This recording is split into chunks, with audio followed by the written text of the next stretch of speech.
Assalamualaikum warahmatullahi wabarakatuh. Sebelumnya selamat malam kepada Ibu Lingga dan Bapak UB selaku dosen pengampu dari metode kuantitatif B. Dari kelompok kami, kelompok 3 akan meneliti terkait judul kami studi digital well-being, self image dan FOMO terhadap intensitas resiliensi dan mekanisme coping emosional pada Gen Z di Surabaya berbasis metode PLS, Structural Evaluation Modeling SEM. Next, berikut berupa kelompok kami. Ya, diri saya Endiawan, NRP 05, ada Natania NRP 042, ada Najib NRP 067, ada Rizal NRP 070, dan ada Kansa NRP akhir 085, dan terakhir ada Fatih NRP 116. Next.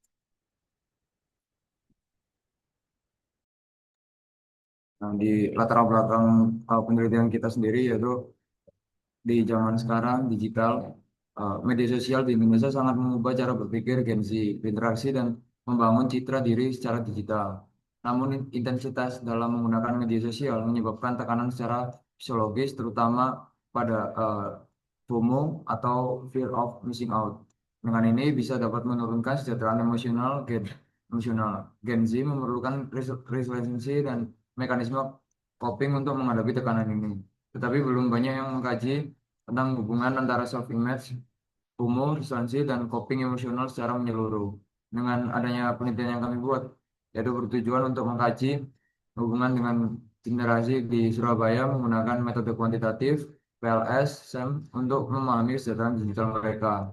Nah, di rumus masalah kita, yang pertama ada bagaimana pengaruh self-image terhadap intensitas resiliensi pada Gen Z pengguna media sosial. Yang kedua, bagaimana pengaruh fear of missing out atau FOMO terhadap mekanisme coping emosional pada Gen Z. Yang ketiga, bagaimana hubungan antara self-image, FOMO, dan mekanisme coping emosional terhadap resiliensi Gen Z dalam konteks kesejahteraan digital. Lalu tujuan penelitian kita ada yang pertama, analisis pengaruh self-image terhadap intensitas resiliensi pada Gen Z pengguna media sosial. Yang kedua, mengetahui pengaruh FOMO terhadap mekanisme coping emosional pada Gen Z. Yang ketiga, menguji hubungan antara self-image, FOMO, dan mekanisme coping emosional terhadap resiliensi generasi Z dalam menghadapi tekanan digital.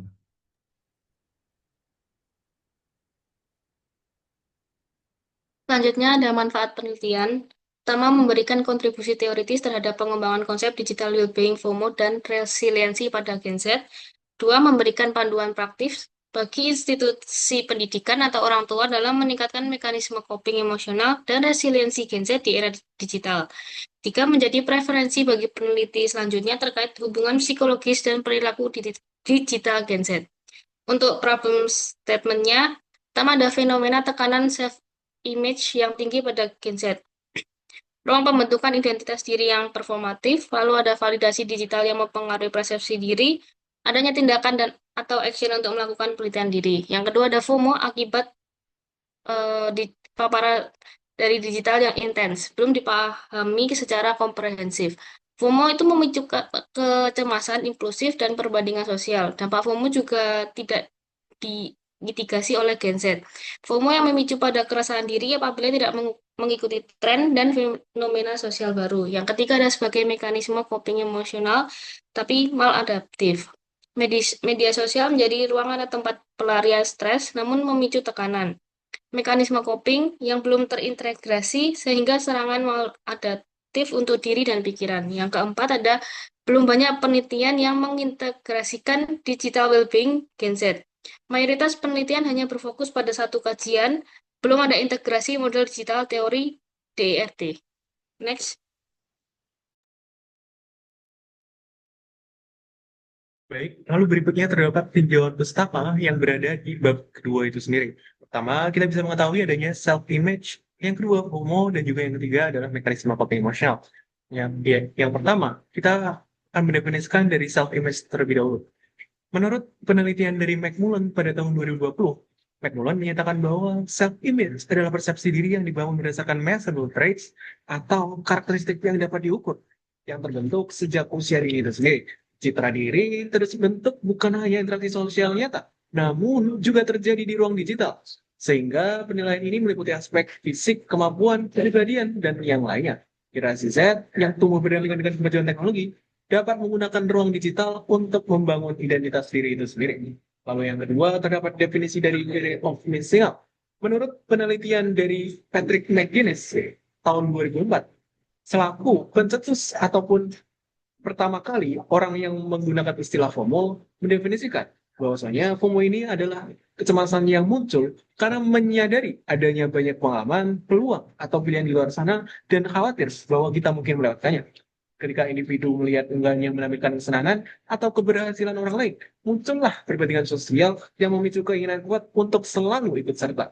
Menurut definisi psikologis, FOMO mencerminkan kecemasan karena persepsi bahwa orang lain memiliki pengalaman yang lebih baik berdasarkan penelitian dari Bilinski et al. Tahun 2013 dan mendorong perilaku seperti pengecekan notifikasi berulang, kecemasan saat offline, dan gangguan ritme tidur itu sendiri.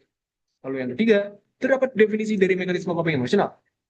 Menurut Kusumawati dan juga Hartono tahun 2010, mekanisme coping adalah relasi atau respon kognitif dan perilaku yang digunakan untuk menghadapi tekanan, tuntutan, atau stres yang melebihi kemampuan individu. Pada Gensi, efektivitas coping sangat bergantung pada bagaimana keseimbangan dalam memanfaatkan media digital yang digunakan untuk mengatasi stres atau sebagai pelarian yang memperpanjang stres itu sendiri. Next.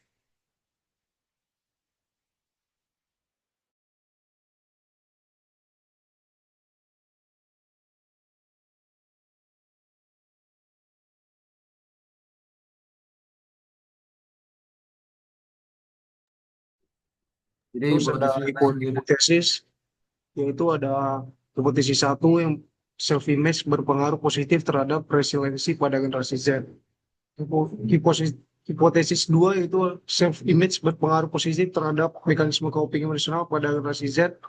Hipotesis tiga yaitu FOMO berpengaruh negatif terhadap resiliensi pada generasi Z, dan hipotesis empat FOMO berpengaruh negatif terhadap mekanisme coping emosional pada generasi Z. Terus ada pendekatan penelitian. Penelitian ini menggunakan pendekatan kuantitatif dengan jenis explanatory untuk menguji secara empiris yang pada paradoks kesejahteraan digital pada Gen Z di Surabaya. Pendekatan ini dipilih karena tujuan utama studi penelitian ini adalah mengukur variabel psikologis seperti self-image, FOMO, dan mekanisme coping emosional serta menganalisis sebab akibat antar variabel yang digunakan. Pemilihan jenis explanatory pada penelitian ini berfungsi untuk menjelaskan bagaimana dan mengapa fenomena penelitian dapat terjadi. Next. Selanjutnya, populasi dan sampel. Penelitian ini mengambil populasi Gen Z di Surabaya karena mereka dianggap paling relevan untuk mengkaji digital emotional resilience theory. Populasi ditetapkan dengan dua kriteria, yaitu usia 18-25 tahun dan juga yang aktif menggunakan media sosial lebih dari 3 jam per hari. Teknik pengumpulan data yang digunakan adalah purposive sampling agar responden yang dipilih benar-benar memenuhi kedua kriteria tersebut. Penelitian dirancang melalui 2 fase, diawali dengan uji coba instrumen pada sekitar 30 responden. Jumlah ini dianggap cukup untuk uji validitas dan reliabilitas instrumen menggunakan PLSM, sehingga model yang digunakan memiliki kemampuan prediksi yang kuat.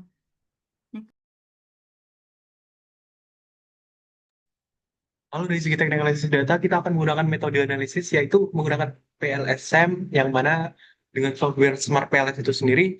Lalu dari uji validitas dan juga uji reliabilitas, kita menggunakan indikator valid jika overloadingnya itu lebih dari sama dengan 0,7 itu sendiri. Dengan indikator kurang dari 0,7 yaitu untuk dievaluasi ataupun dihapus. Lalu dari segi uji reliabilitas, kita menggunakan composite reliability dan juga standar minimal lebih dari sama dengan 0,7 dan menjamin konsistensi instrumen dan stabilitas data. Jadi agar kita tetap tahu bahwasanya data atau penelitian yang kami lakukan merupakan data yang reliable atau dapat diandalkan dan juga valid.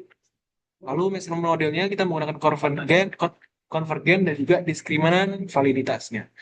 Dengan serangkaian tahap analisis data ini, penelitian dapat secara komprehensif menilai pengaruh antara self-image terhadap resiliensi dan mekanisme coping emosional. Teknik PLSM ini memungkinkan peneliti untuk mendapatkan hasil yang akurat, reliable, dan memiliki relevansi praktis dalam konteks kesejahteraan digital agency, sehingga dapat memberikan kontribusi empiris bagi pengembangan strategi peningkatan digital well-being. Next.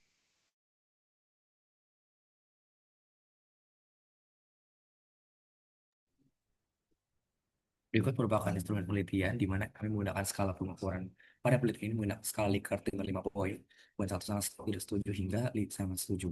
Kemudian dalam instrumen penelitian itu juga ada beberapa 4 poin, yakni ada self image, kemudian ada FOMO, kemudian ada resiliensi dan coping emotional. Sehingga semua instrumen ini akan digunakan khusus untuk penelitian kami dalam menciptakan eh, teori baru yakni digital emotional resilience theory atau biasa dikenal dengan DER.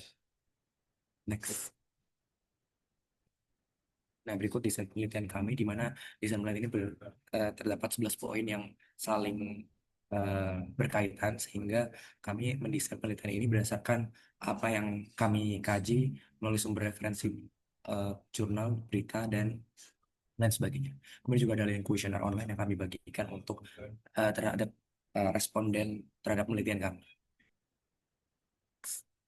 Baik. Sekian presentasi penelitian kami. Apabila ada saran dan masukan dari Bapak Ibu sekalian dosen pemangku mata kuliah metode kuantitatif B, kami sangat terbuka terkait hal itu. Sekian kami cukupkan. Apabila ada salah kata, mohon dimaafkan sebesar-besarnya. Wassalamualaikum warahmatullahi wabarakatuh.